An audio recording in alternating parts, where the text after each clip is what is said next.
Cycle चलाओ जी भर के, जियो जी भर के। G Mart cycle paradise, Hero cycles के ऑथोराइज्ड डीलर, 66 फव्वारा चौक, उज्जैन। नमस्कार, जय श्री महाकाल। न्यूज मालवा के बुलेटिन में आप सभी दर्शकों का एक बार फिर स्वागत है। आइए नजर डालते हैं आज के कुछ खास बुलेटिन पर।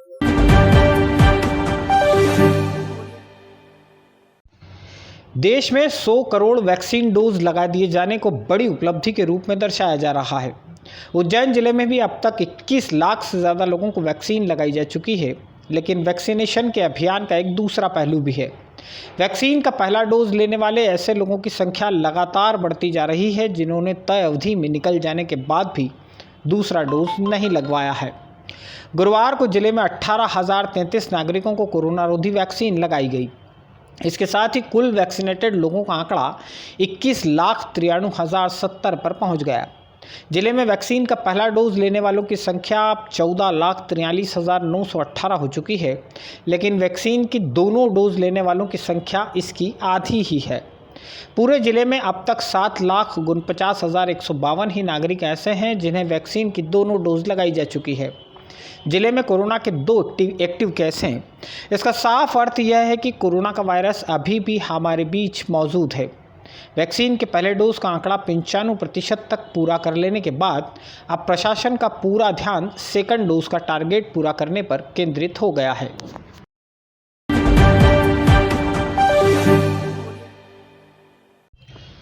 उज्जैन से फतेहाबाद तक का रेलवे ट्रैक यात्री गाड़ियों के परिचालन के लिए पूरी तरह से तैयार है। सारी ज़रूरी अनुमतियां अगस्त महीने में ही मिल चुकी हैं। इस ट्रैक पर मालगाड़ियां दौड़ रही हैं, बस देर है तो यात्री गाड़ियों की शुरुआत की। शुक्रवार को सांसद अनिल फिरोजिया ने डीआरएम विनीत गुप्ता के साथ उज्जैन से फतेहाबाद तक के रेलवे ट्रैक और इस ट्रैक पर बने चिंतामण लेकोड़ा रेलवे स्टेशन का निरीक्षण किया। सांसद और रेलवे के अधिकारी विंडो ट्रेलिंग ट्रेन से पूरे रूट पर चले।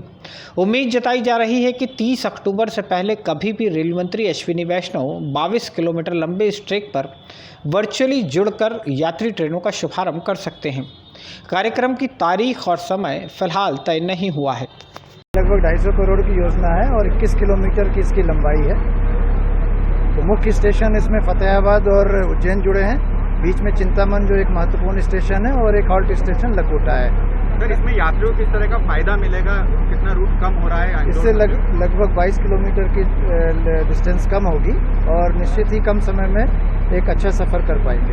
ये बहुत जल्दी 2 तारीख तक लगभग सौगात इसकी शुभारंभ हो जाएगा, क्योंकि माननीय मंत्री जी, रेल मंत्री जी वापी में चुनाव में लगे हुए, उनको वहाँ की जिम्मेदारी दी गई है। व्यस्तता के कारण वो खुद नहीं आ पा रहे, लेकिन वर्चुअल उन्होंने सहमति दे दी है।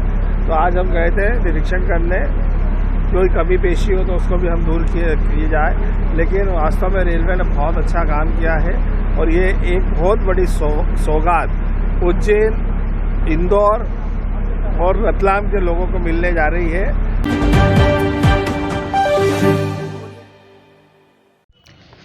विकसित कॉलोनियों में नगर निगम द्वारा कराए गए एक सर्वे में 344 खाली प्लॉट मिले हैं।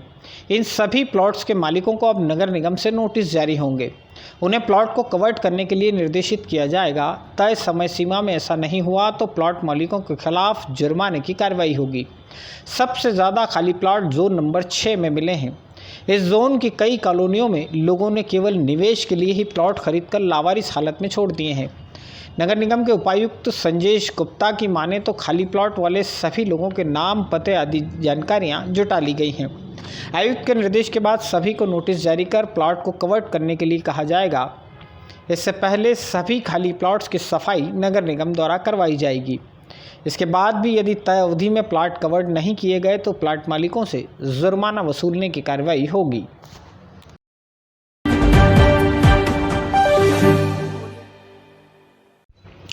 नागझीर स्थित पोहा फैक्ट्री में एक महिला के साथ हुए दुष्कर्म के मामले में हस्तक्षेप करना भाजपा नेता शंकरलाल अहिरवार को लगातार भारी पड़ता जा रहा है।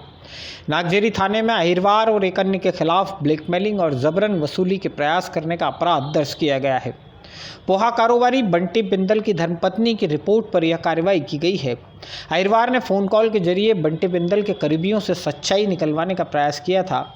इन्हीं फ़ोन कॉल्स के रिकॉर्डिंग ने उन्हें मुसीबत में डाल दिया है। भाजपा के जिलाध्यक्ष बहादुर सिंह बोरमुंडला भी इस मामले में हाथ खड़े कर चुके हैं। अहिरवार के कृत्य को पार्टी की छवि धूमिल करने वाला कृत्य माना गया है। इसके लिए उन्हें पार्टी स्तर पर नोटिस भी जारी हुआ है।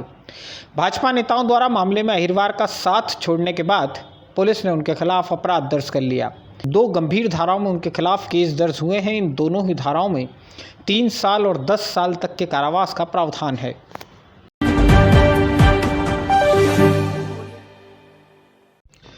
आगर रोड पर घोंसला के नज़दीक लवखेड़ी में तेज़ रफ्तार एक कार सड़क किनारे पेड़ से जा टकराई। इस दुर्घटना में कार में सवार जयपुर निवासी नितिन शर्मा की मौत हो गई है।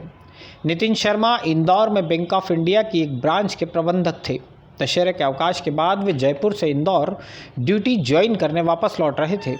शुक्रवार सुबह जिला अस्पताल परिसर में नितिन शर्मा के शव का पोस्टमार्टम किया गया। उनके परिजन भी जयपुर से उज्जैन पहुंच गए थे।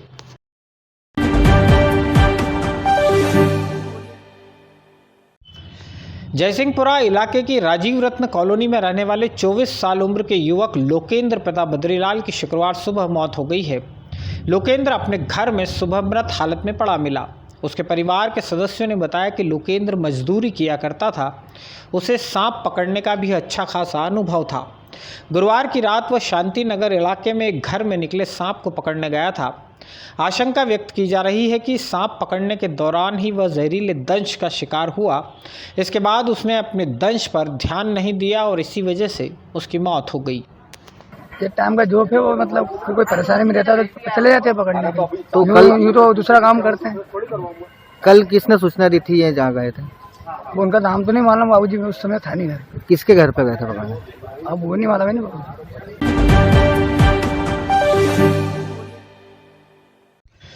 Film oh my God part 2 की शुक्रवार से शहर में शूटिंग शुरू हो गई है। शुक्रवार सुबह सती गेट क्षेत्र में फिल्म के कुछ सीन शूट किए गए। अक्षय कुमार, यामी गौतम और पंकज त्रिपाठी की इस फिल्म की शूटिंग के लिए महाकालेश्वर मंदिर में भी सेट लगाया गया है। मंदिर परिसर में फूल प्रसाद के ठेले खड़े करवाए गए। अभिनेता अक्षय कुमार के शनिवार को उज्जैन आने की संभावना है। फिल्म की पूरी यूनिट 4 नवंबर तक उज्जैन में ही रुकेगी।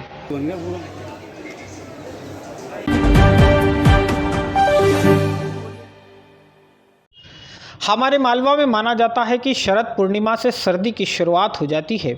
शरद पूर्णिमा बीते 2 दिन हो चुके हैं। 2 दिन से ही अब वातावरण में हल्की सर्दी भी महसूस होने लगी है। शहर में न्यूनतम तापमान 17 डिग्री हो गया है।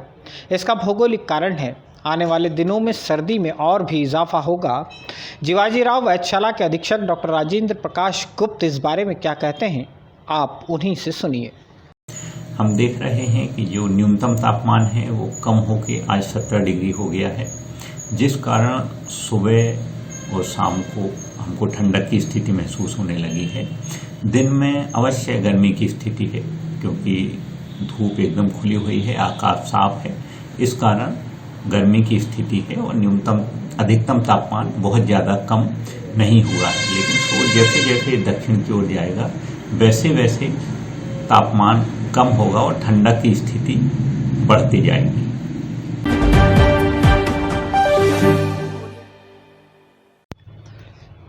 बारिश का दौर खत्म हो चुका है, सर्दी की शुरुआत हो गई है। इसके बावजूद जिले में कई ऐसी जगह हैं जहां नदियों का पानी अब भी बहाव की स्थिति में है। उन्हेल से करनावत होते हुए महिदपुर तक जाने वाले रोड पर बने पुल की हालत ही देख लीजिए। यहाँ लोग अब भी जान जोखिम में डालकर तेज बहाव के बीच नदी पार कर रहे हैं। घनश्याम दास बैरागी नामक एक शख्स का तो इस पुल पर बहाव में संतुलन बनाने के चक्कर में मोबाइल फ़ोन ही बह गया। गनीमत रही कि खुद घनश्याम दास बैरागी सुरक्षित रहे। सबकी किस्मत उन जैसी नहीं होती। इससे पहले कि यहाँ कोई हादसा हो, जिम्मेदारों को इस पर ध्यान देना होगा।